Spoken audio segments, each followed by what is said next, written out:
আপনারা স্বতঃস্ফূর্ত অংশগ্রহণ করবেন এই আশাবাদ ব্যক্ত করে আমার বক্তব্য শেষ করছি। সবাইকে ধন্যবাদ জানিয়ে আমাদের আজকের অবস্থান কর্মসূচি আমরা এখানে শেষ করছি, কিন্তু আমাদের কর্মবিরতি চলমান আছে, সেটি চলতে থাকে। সবাইকে ধন্যবাদ।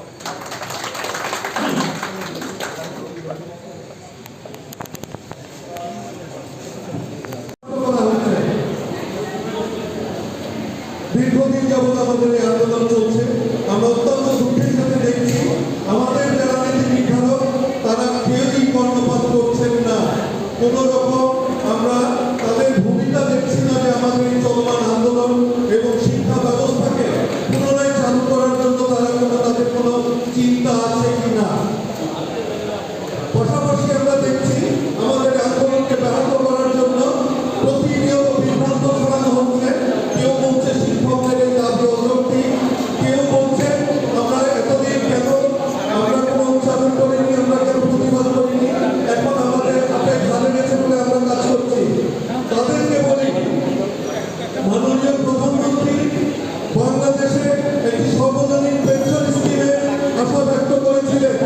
তাতে সাধারণ যারা কর্মজীবী শ্রমজীবী যারা পেনশনের আওতায় ছিল না তাদেরকে যুক্ত করার একটা প্রত্যয় ব্যক্ত করেছিলেন। আমরা সেটা সাধারণদের সাধুবাদ জানিয়েছিলাম, কিন্তু আমরা শোনার কথা আমরা তাদেরকে দূরে রেখে আমরা তাদেরকে বঞ্চিত করে আজ নিজেদের অস্তিত্ব নিয়ে লড়ছি। এই অবস্থা আসতে আমাদেরকে বাধ্য করা হয়েছে।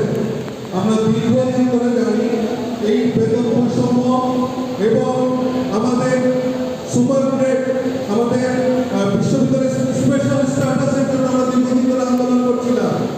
সেই আন্দোলন থেকে ঘুরে সরে আমরা এখন আমাদের নিজেদের পেনশন, ভবিষ্যৎ, আর্থিক নিরাপত্তার কথা ভেবে আমরা পথে নেমেছি।